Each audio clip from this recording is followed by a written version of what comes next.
नमस्कार, मैं कीर्ति पांडे भावराव देरस सरस्वती विद्या मंदिर से आज मैं आपको कक्षा 12 के इतिहास विषय के पाठ 1 ईंटें, मनके और अस्थियां हड़प्पा सभ्यता इसके चौथे भाग को पढ़ाने जा रही हूँ। और बच्चों, आज हम पढ़ेंगे कच्चे माल की प्राप्ति के माध्यम। जो कच्चा माल था वो कहाँ से प्राप्त होता था उसके बारे में डिटेल में हम पढ़ेंगे कि कहाँ से वो प्राप्त होता था, कैसे आता था और हमारे यहाँ से क्या चीज जाती थी। तो कच्चे माल की प्राप्ति के जो माध्यम थे, जिन माध्यमों से वे आते थे, एक थी बैलगाड़ी, एक थी सिंधु नदी, आपको पता है सिंधु नदी थी, तो वहां से, और एक समुद्र तटीय मार्गों के माध्यम से कच्चा माल एक स्थान से दूसरे स्थान पर जाता था। तो बैलगाड़ियों के बने मिट्टी के प्रतिरूप वहां मिले हैं। इससे पता चलता है कि वे लोग कच्चा माल और अपने आवागमन के लिए बैलगाड़ियों का प्रयोग किया करते होंगे। साथ ही सिंधु नदी थी और सिंधु नदी और इसकी कई जो सहायक नदियां थी उसका वे छोटी छोटी नावों से एक स्थान से कच्चा माल दूसरे स्थान पर ले जाया करते थे। साथ ही समुद्र तटीय मार्ग थे और उसका भी वे प्रयोग करते थे सुदूर देशों में जाने के लिए। कच्चे माल की प्राप्ति के स्थान जैसा कि आपको बताया था, नागेश्वर और बालाकोट, वहां से शंख मिला है। बहुत इंपॉर्टेंट है ये क्वेश्चन कि कच्चा माल जो सिंधु सभ्यता के लोग हैं या हड़प्पा सभ्यता के लोग हैं, वे शंख उन्हें कहाँ से प्राप्त होता था। तो नागेश्वर और बालाकोट। नागेश्वर आपको मालूम है गुजरात में जो बड़ा वाला है सर्कल, उसमें जो नोक है नाग, वही आपको याद आ गया होगा, मैप में बताया था, वही नागेश्वर। यह अधिकतर एग्जाम में भरने के लिए मैप में आता है, तो मैप में भरने आप ध्यान रखेंगे। तो नागेश्वर और बालाकोट से शंख मिले हैं। और शोतुरगई जो कि अफगानिस्तान में स्थित है, उसके निकट नीले रंग का लाजवर्द जो मणि है वो प्राप्त की जाती थी। लोथल जो कि समुद्र तटीय, जो कि एक बताया नागेश्वर उधर है, उसके जो सेकंड नंबर छोर है वहां पर जो है लोथल है। ये आप देखेंगे, एक बार फिर बताती हूँ, ये आप जो मैप है उसमें देखेंगे तो ये जो वाला भाग है यहाँ पर है बच्चों नागेश्वर, और जो लोथल है वो जो है इधर वाला, ये कोने वाला भाग है, यहाँ लोथल, ये लोथल यहाँ है। तो ये ध्यान रखेंगे, ये मैप में भरने के लिए आता है। तो लोथल के निकट कार्निलियन, जो हमने पिछले भाग में पढ़ा था, कार्निलियन कच्चा माल के जो मनके बनते थे वो लोथल में बनते थे, और ये बड़ी मात्रा में गुजरात में भड़ौत से प्राप्त किए जाते थे।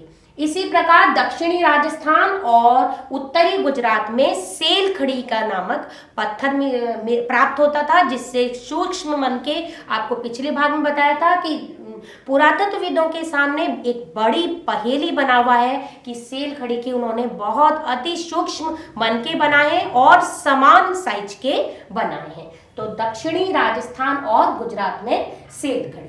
आगे चलते हैं बच्चों, इसमें जो कच्चे माल प्राप्ति के लिए उन्होंने अभियान चलाए थे, तो राजस्थान में खेतड़ी नामक स्थान से वे तांबा प्राप्त करते थे।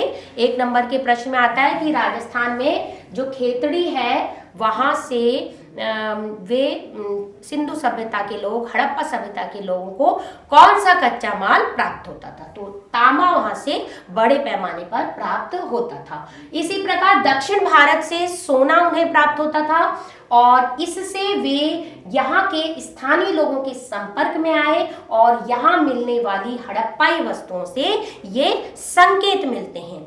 जो सिंधु सभ्यता के लोग हैं वे राजस्थान के जो खेतड़ी नामक स्थान है वहां के लोगों से संपर्क में आए, साथ ही दक्षिण भारत के जो लोग थे उनसे संपर्क में आए।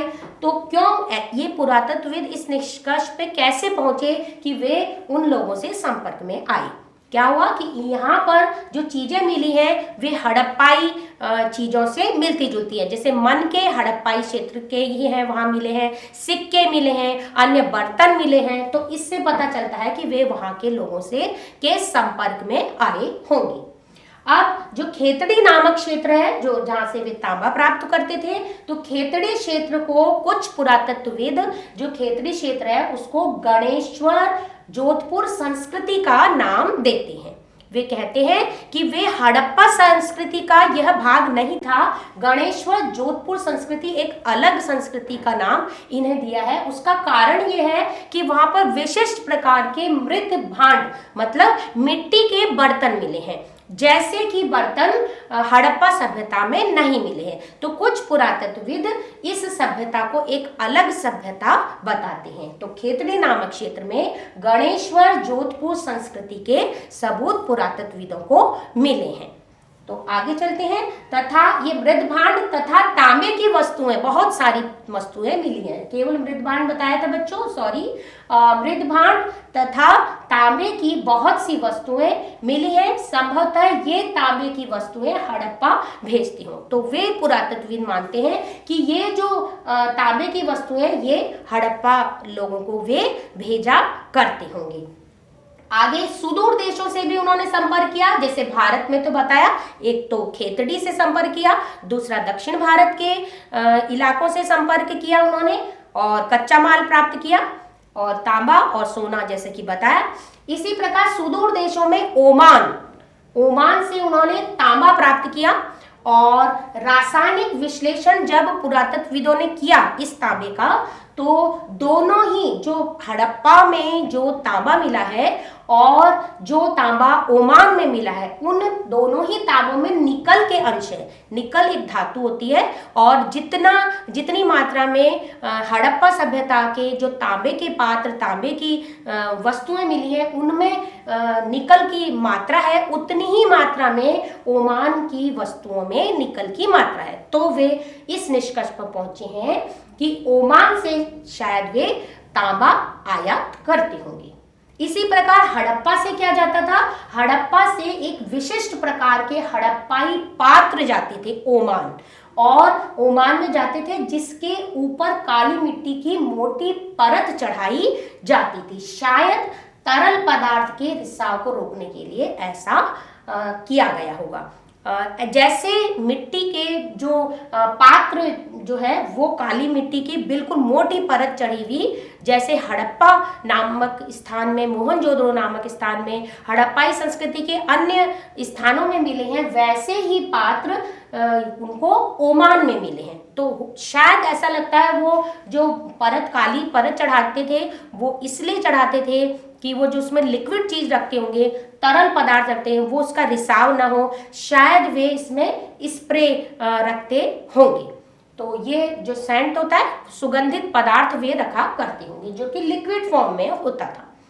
हड़प्पाई मेसोपोटामिया से भी जानकारी मिलती है। हमने ओमान में से हमारे यहाँ तांबा आता था हड़प्पा सभ्यता में, और हड़प्पा से हमारे यहाँ जो हड़प्पाई पात्र मिले हैं, और इसी प्रकार मेसोपोटामिया से भी जानकारी मिली है। मेसोपोटामिया के लोग हड़प्पाई सभ्यता को मेलुहा शब्द के रूप में प्रयोग करते थे। वे मेलुहा शब्द का प्रयोग हड़प्पाई क्षेत्र के लिए करते थे। वहाँ मेसोपोटामिया के सभ्यता के कुछ लेख मिले हैं और उन लेखों में हड़प्पाई सभ्यता के लिए मेलुहा शब्द का प्रयोग किया गया है।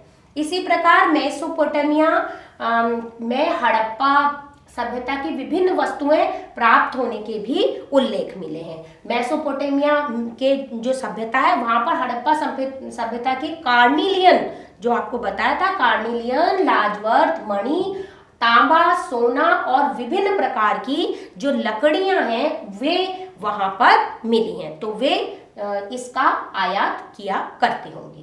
अब हड़प्पा सभ्यता का जो लेख मिला है उसमें जो है मेलुहा, जो कि बताया आपको, हड़प्पा सभ्यता के लिए उन्होंने प्रयोग किया है शब्द। तो मेलुहा के संदर्भ में उन्होंने उस लेख में लिखा है कि तुम्हारा पक्षी हाजा हो, उसकी आवाज राज प्रसाद तक सुनाई दे। और कई पुरातत्वविद मानते हैं कि यह जो हाजा शब्द प्रयोग किया है, तुम्हारा पक्षी, यह हाजा, जो हाजा शब्द का प्रयोग किया है यह मोर पक्षी के लिए किया गया है। और यह शायद जो मोर की जो आवाज है उसकी वजह से इस शब्द का प्रयोग किया गया होगा।